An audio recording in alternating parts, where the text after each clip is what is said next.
Slide, please. Well, I'm delighted to be here tonight to share our AP and IB exam results from this past summer. And I'm especially excited about the chart that's on your handout and it's now on the screen. Because what it shows is that for the past 5 years, we have been on an upward trajectory of improvement in our AP scores.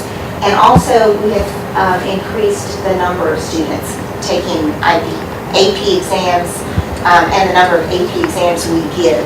So it's pretty exciting to see that, especially to see the jump even from this past year, from 42% pass rate to 48% pass rate. That means about half of our students who are taking AP exams or about half of the exams that are taken there are passing with the scores they would need to earn college credit. And if you look back at 2013, we were right around 29%. And so that's such a big leap over the years.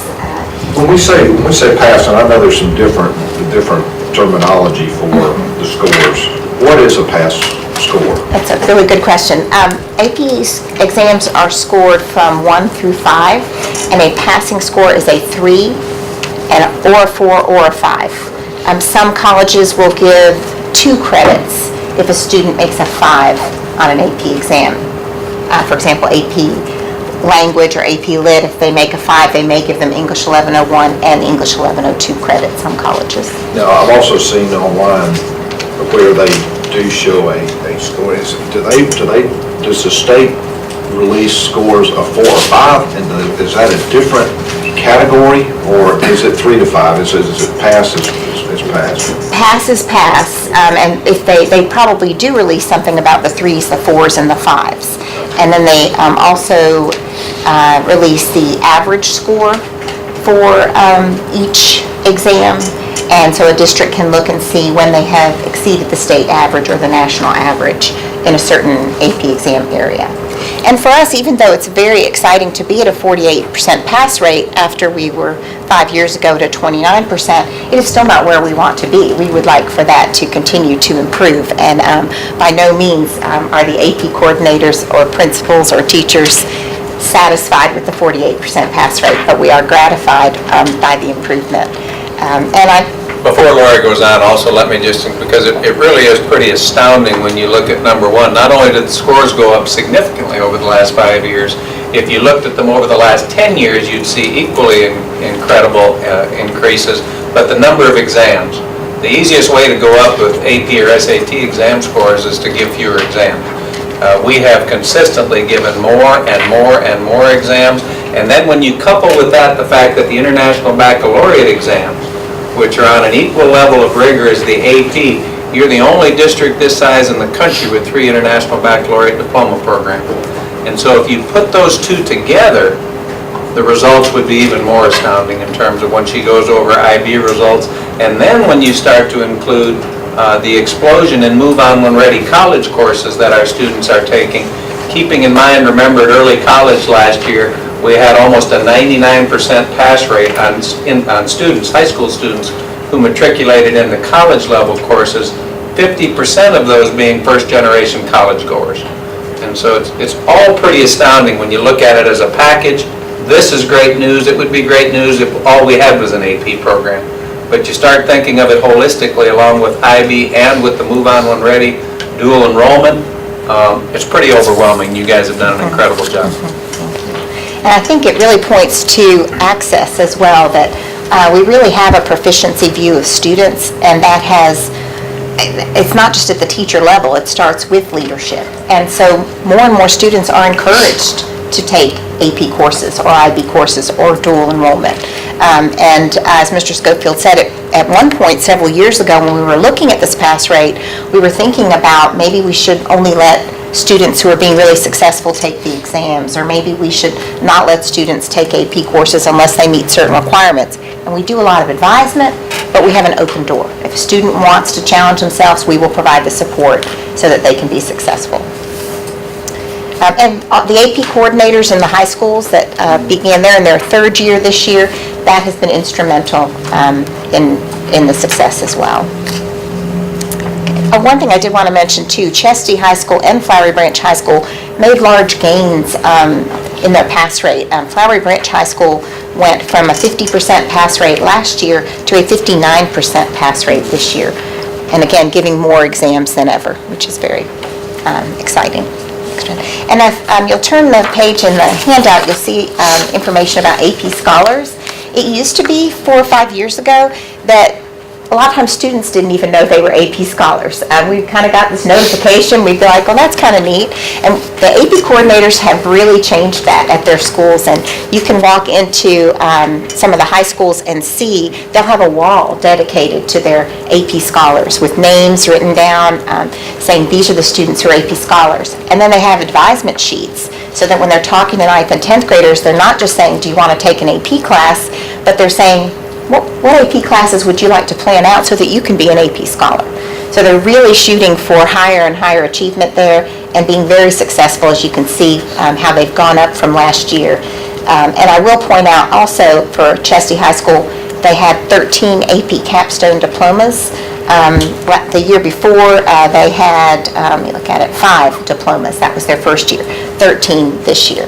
And AP Research, which is a component of the AP Capstone program at Chesty, we are above the state and national average in that AP Research course and exam. So very exciting about that. Okay, next one, thank you. For our IB exam performance, it continues to be very strong at Johnson North Hall and West. 33 students earned an IB diploma this past year. And for the IB exams overall pass rate, it is a 63% pass rate. And the IB diplomas, students who are challenging themselves with that, they have a 70% pass rate for that. And you can see in the chart, the number of diplomas was 33 out of 47 for last year.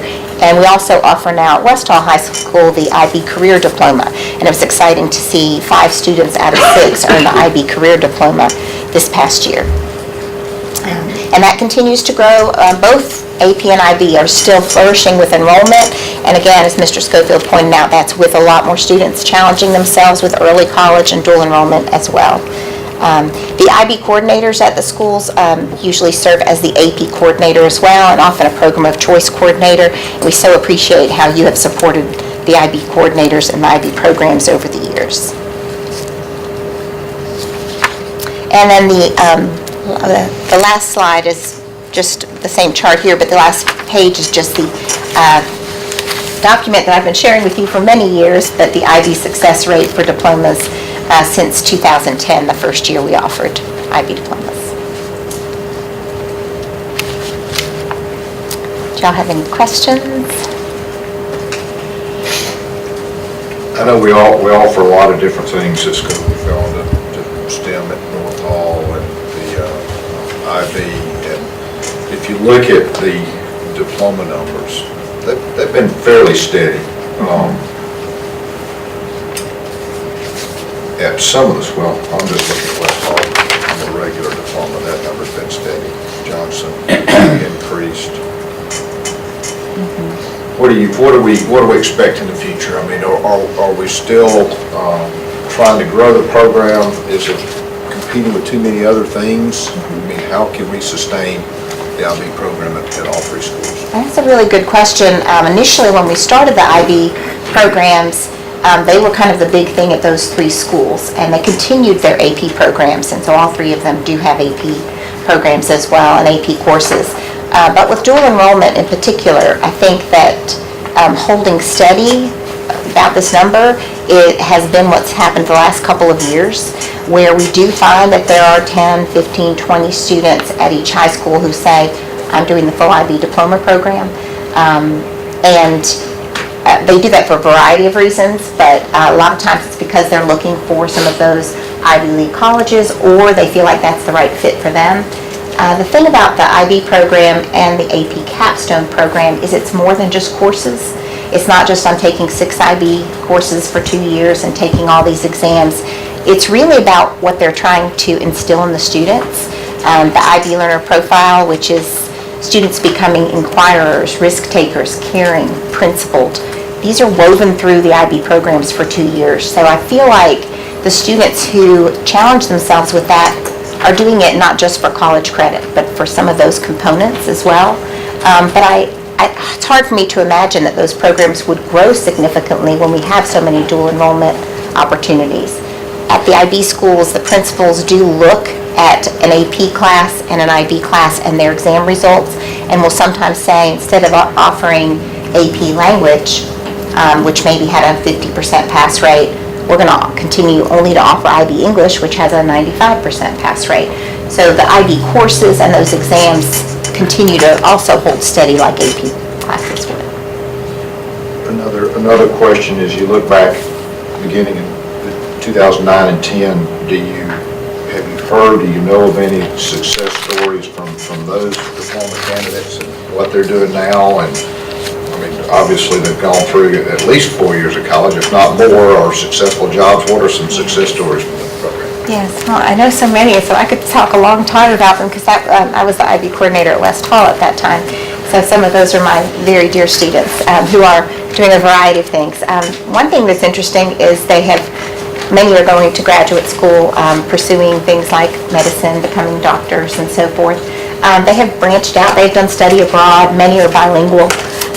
And so they have been very, very successful. Even a few students who were undocumented and got the IB diploma have found private colleges that will fund them to go to college. And we have several. I wish I had a number. I want to say at least 8, but there's probably far more, because those are 8 that I know of, because they were from West Hall, are teaching in our schools right now. Many with master's degrees or getting their master's degrees, and they're fabulous teachers. So it's very exciting to see how many of them not only have turned to education, but have come back to Hall County. Let me give you 3 examples, Mr. Chairman. Number 1, a Johnson High School student who actually came to this country from El Salvador as a 5th grader, I believe, that turned out to matriculate as the valedictorian of Johnson High School and went on to become president of his class at Harvard University. It would be a Johnson success story. A North Hall young man who is currently in his first year of a postdoc at Oxford in genetics, where he was offered a free ride at Oxford to come over and work with them in their genetics program. And then a West Hall student who's a child of one of our employees that I heard about this week that was offered one of 3 full ride scholarships to the Medical College of Georgia this year in the medical school, one of only 3 in the entire state that went through the West Hall IB diploma program. So if you want to talk about, there's an example from all 3. I mean, I don't know how it gets any more academically rigorous and impressive than those 3, but there's story after story, and if you just wanted a qualitative report, we could put a book together, and it's a wonderful thing to watch. So it's been a great program. This board supported that 12 years ago, made a monetary investment into a program for our most able learners that was relatively expensive. You've continued to support advanced placement courses. You've supported the early college at Jones. And I would say that as long as those numbers keep up and they continue to grow, that is what you've said all along, create more and more opportunities for more students to participate in the most rigorous coursework, putting them in a place where they'll have an opportunity to participate in the bounty of this country when they graduate. And we just see case after case of that happening in the AP, in the IB, and in the early college programs. So thank you for supporting those programs. To be here, sorry, it's not Justin, but I'm glad to be here. Weren't you and Suzanne co-assistant principals? Yes, that was quite a story. Yeah, that was hard. We taught 2 periods and were assistant principals 2 periods and just flip-flopped every day. So I'm going to show you a new website. I'm not going to go into detail about it tonight, but I am going to use it to share with you some comparison data for your EOGs and EOCs. If you will, click on the assessment tab, and it's Bubble, B-U-B-B-L-E. And if you'll click on the EOG 3 through 8, we'll start there. Now this is a different kind of comparison than we have normally shown you from Pioneer RESA. In the past, typically we came out and we showed you where you compared to all the other districts in our RESA. But we've had, or the superintendents have had a lot of discussion lately, or some discussion about how valuable that may or may not be depending on the particular system. So talked with Kevin a couple of weeks ago, and we decided that it might be more beneficial for you to compare yourselves to yourselves. So to just look at trend data over the last 3 years and see in the content areas, areas where you're remaining stagnant or maybe areas where you're showing some improvement. So that's what we're going to look at tonight. And if you'll click on the top system trends, the third tab over, I believe. And under the RESO drop down, select Pioneer. And under District Hall. All right, so since this is a different look, the first thing I wanted to do was just acclimate you to the screen, to what you're seeing. This has a lot of information on it at one time. You can see that if you'll click on ELA, there are 4 subject tabs across the top, so we'll start with English Language Arts. And the 3 bars here represent 3rd grade English Language Arts over the past 3 years. And then the next set represents 4th grade over the past 3 years, and so forth all the way through 8th grade. With the milestones, keep in mind that there are 4 proficiency levels. Beginners are represented by the red portion of each bar. Those who are developing are represented by the orange-colored bar. Those who are proficient are in the green bar, and those who are distinguished are in the blue bar. Okay? Any questions about the layout so far? All right, so when you're looking at these graphs, basically what you would like to see would be for fewer students to be at the beginning proficiency level. So you would like to see that bar going, the red going down. And you would like to see more students in the green and blue, more in the proficient and in the distinguished categories.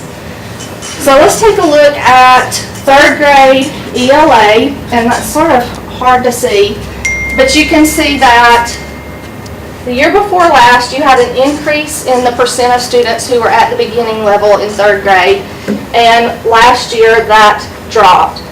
You had an increase in the students who were developing, and then in the students who were proficient and distinguished, you were right at 30% in both of those, and that's all of your 3rd grades combined in the county. Is there any value to starting at 14? That was the first year that Milestones was put into place, so that's why we started with that particular year. What I'm saying is, if you go from 3rd to 15, 16 in the 4th, and then 16, 17 in the 5th, is that showing, is that what we can extrapolate on saying a growth model? Mm-hmm. You could, like, for instance, this bar in 3rd grade would be represented, about the same cohort would be at this bar, and then for the next year would be the 3rd bar. Unfortunately, these tests were not constructed in that manner. And so that was the question that I asked 15 years ago at the first meeting in the state of Georgia for the No Child Left Behind task force when we went to the CRCT. And the question I asked is, are they longitudinally scaled? And everybody got quiet.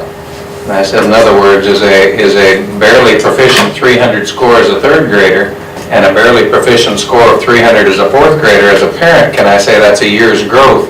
And the answer is no.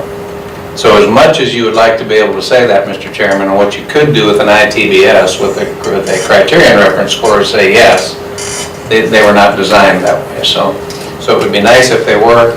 It doesn't work that way because of the way that the test was put together. That's right. And constructed. The different cut scores. Yes. They changed cut scores.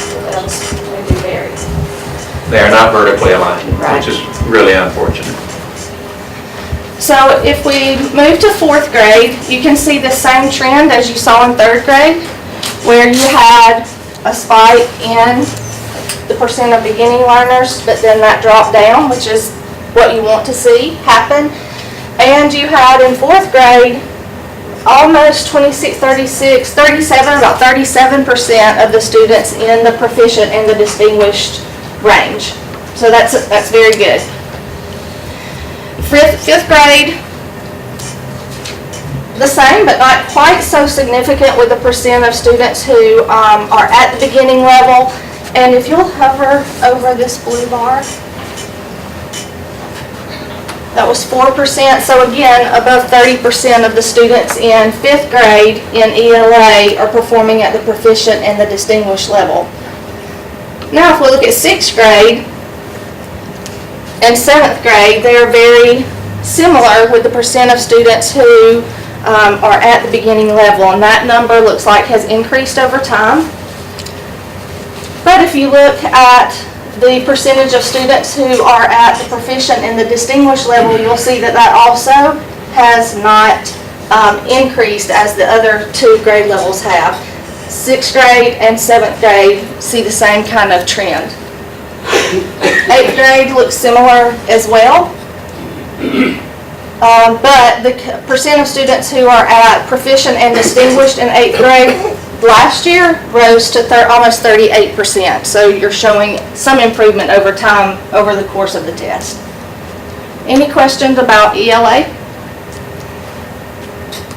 And ELA is a difficult one. In the past, we used to be able to tell you they had to answer, if they answered this many questions correctly, they would have this score. Well, that's not the case in ELA anymore because it's a combination of reading, writing, and English language arts. So it's a culmination of all 3 of those. All right, if you'll click on math.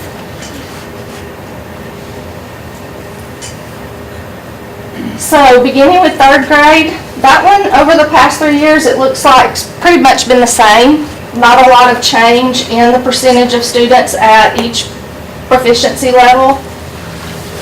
4th grade, you've had an increase in the percent of students at proficient, which is good. More green is good. 5th grade looks about the same over the past 3 years at each of those levels. 6th grade as well. 7th grade also. And 8th grade, you've had an increase in the percent of students who are developing, which is good. So we just need to work to get them over the bubble. I don't know if you remember back in the CRCT days, we talked about bubble students. And those were students who were on the brink of going from did not meets to meets or from meets to exceeds.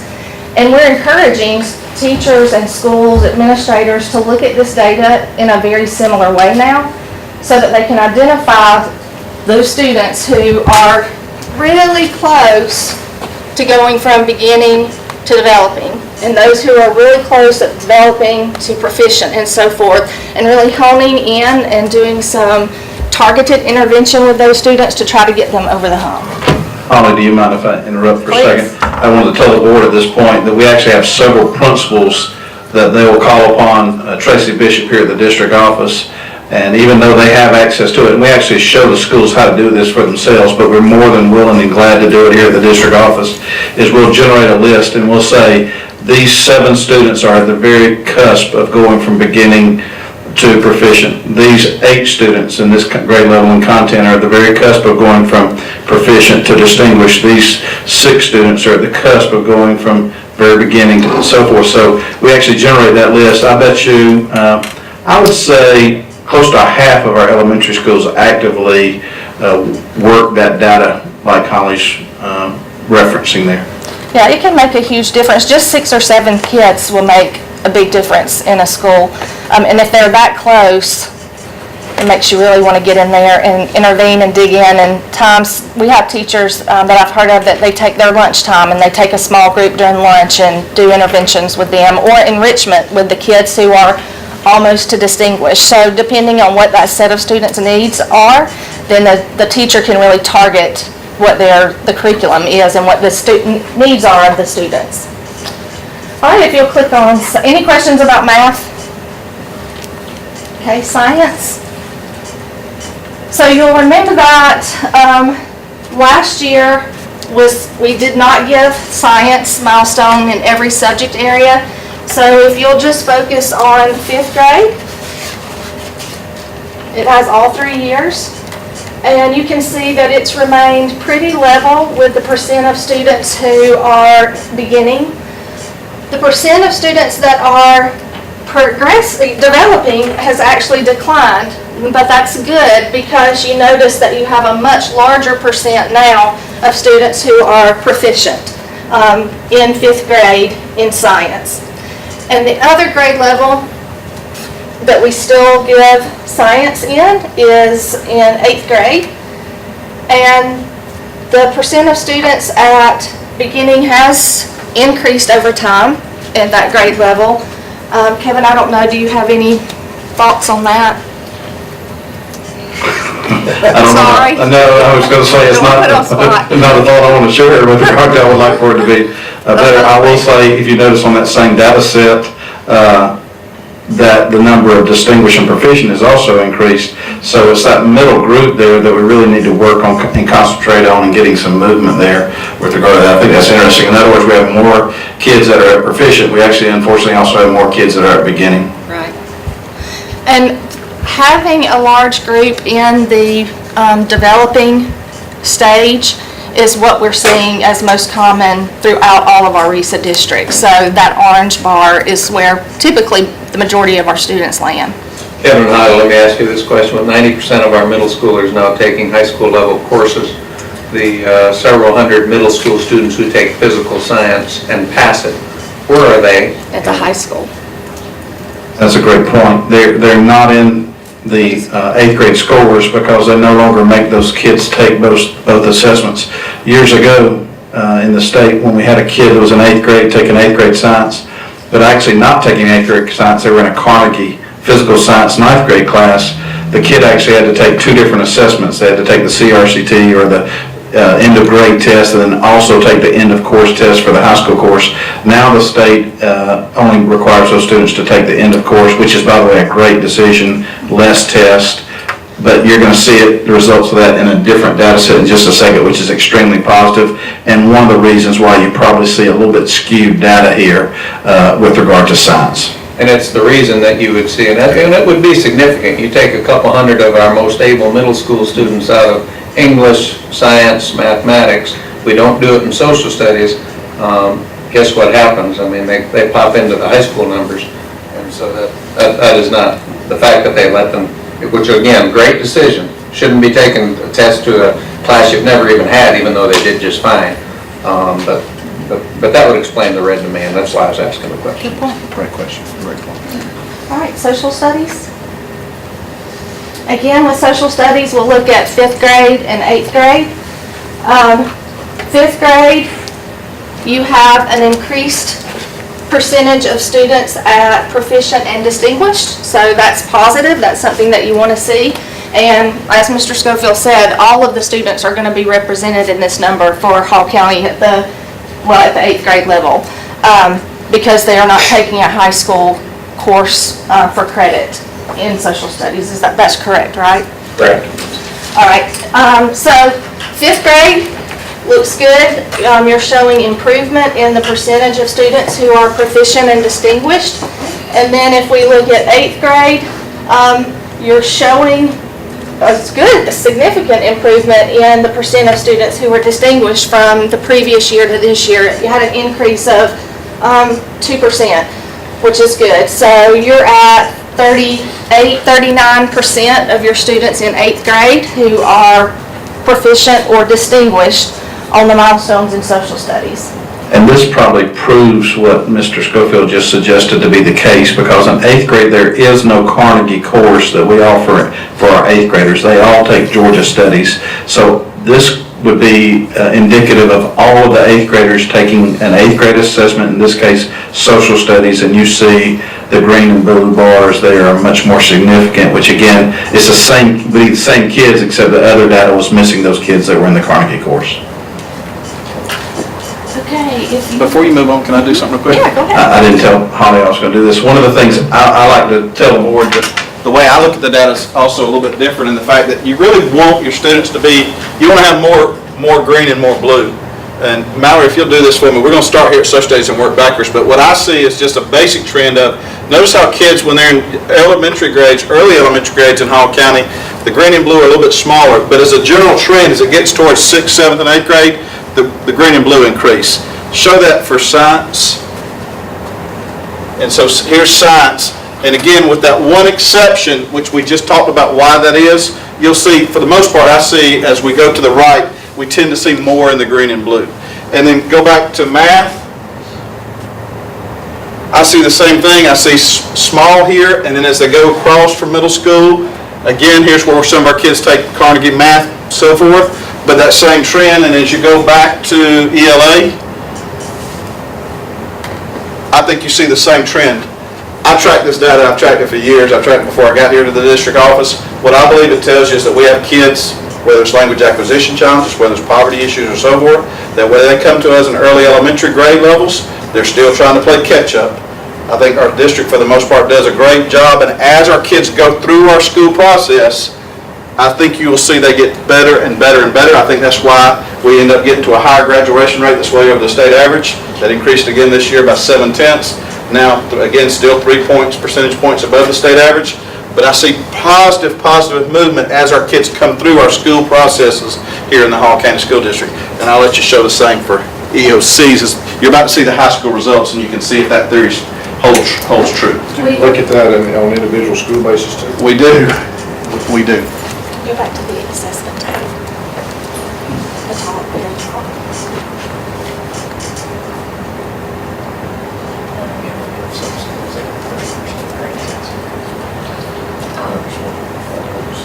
And EOC.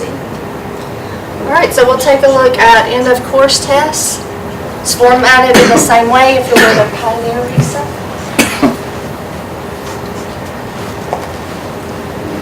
I'll tell you, we're very excited about this, this website. We are going to be working very hard to add some more information into it and then sharing this with boards and with principals so that they can go in and pull data that they want to see just instantly. All right, and if you'll go to system trends for above district.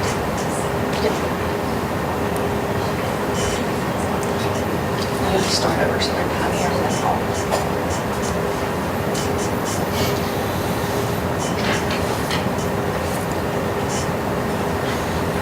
Okay.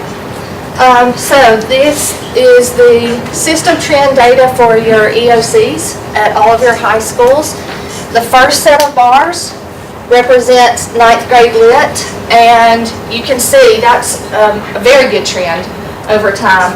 Far fewer students are scoring at the beginning proficiency level, and over half are considered are proficient or distinguished. So that's a large jump from 15-16 to 16-17. You can see that same thing's true in American Lit. Over the course of time, you have more students that are in the green and the blue, and fewer students who are at the beginning stage. The next bar is analytic geometry, and again, from 2 years ago, you have fewer students who are in the beginning category. You have 30-40% who are in the proficient or the distinguished category from last school year. So that trend is looking good, as well as in the biology. You have, again, fewer students in the red, which is what you want to see, and you want to see more students in the green and the blue. And you're remaining fairly similar from the previous year, but you are keeping those students in those upper proficiency levels, which is a positive for Hall County. Next, you have coordinate algebra, your other math that is tested.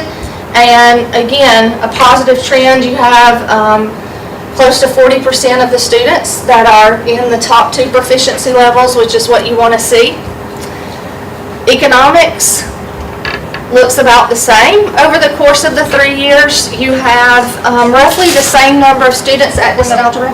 Okay, so they're in that, and then also in the physical science as well. And one of the things, what I was saying a minute ago, is earlier when we were looking at the screen, is elementary, we had some real skinny greens and blues, and as we worked across, they got broad.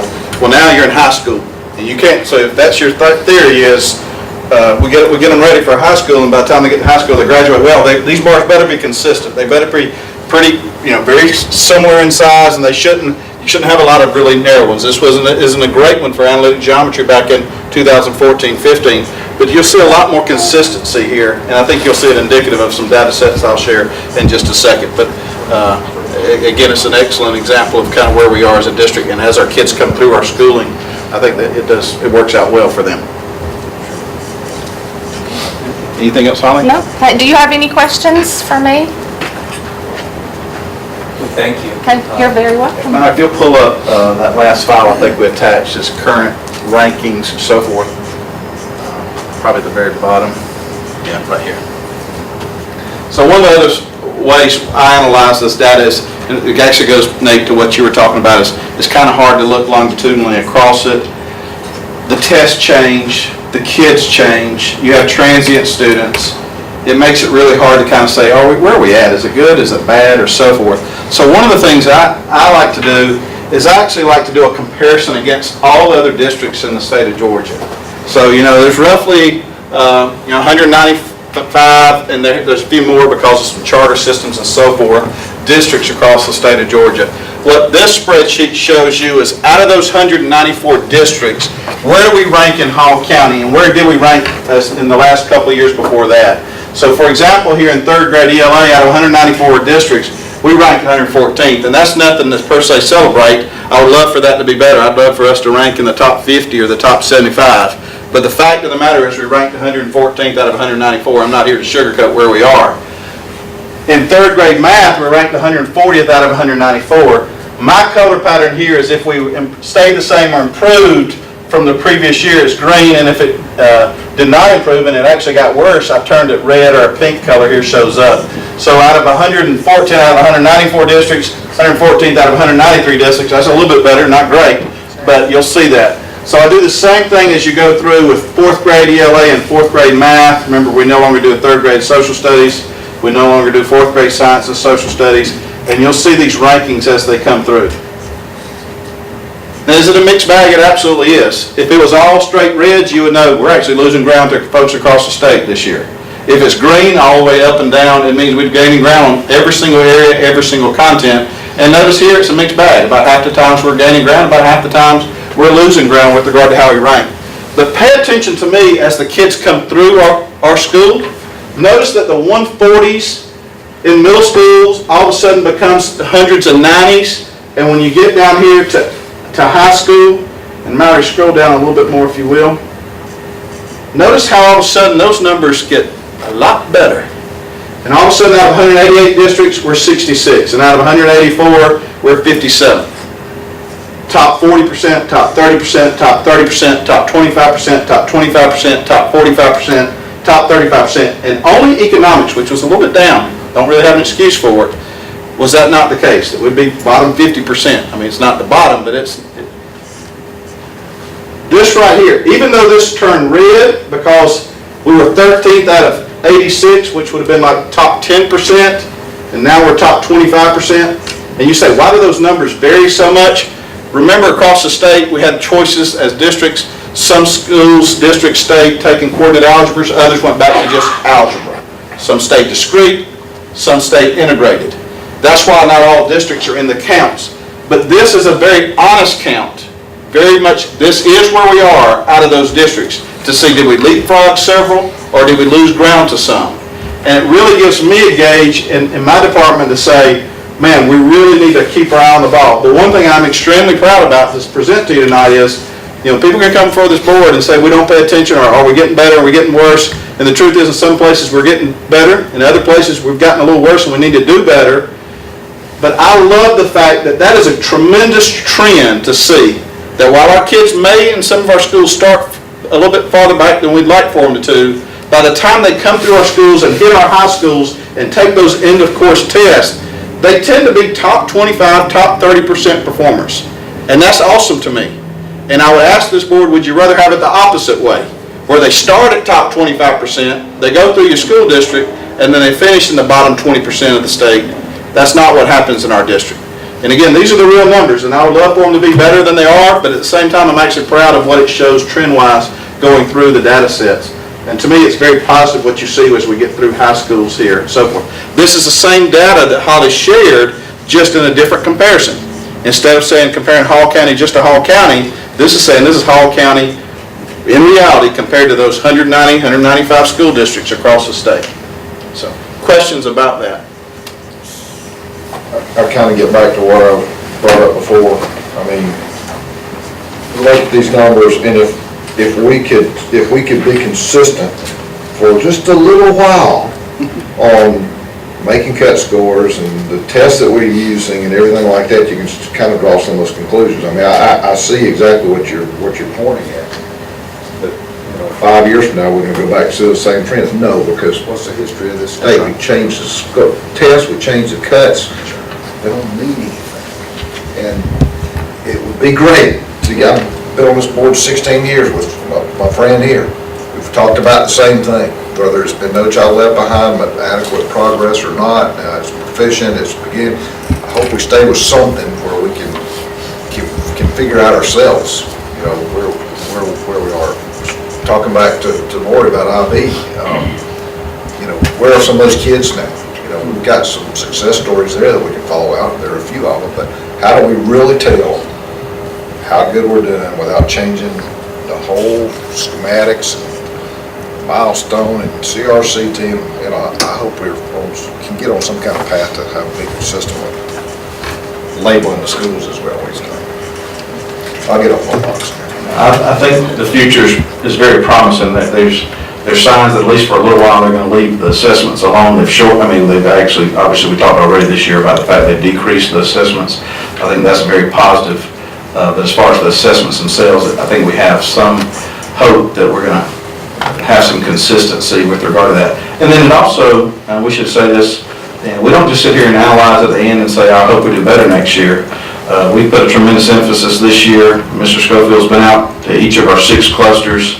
We've walked through classrooms. We've done a focus on learning targets, focus on standards-based, focus on lesson components, saying, look, there's certain expectations when you teach a student in Hall County School District that you should have warm-ups and hooks, that you should have mini lessons, that you should have work sessions, that you should have closings, and it should all be centered around the standards we're supposed to teach students.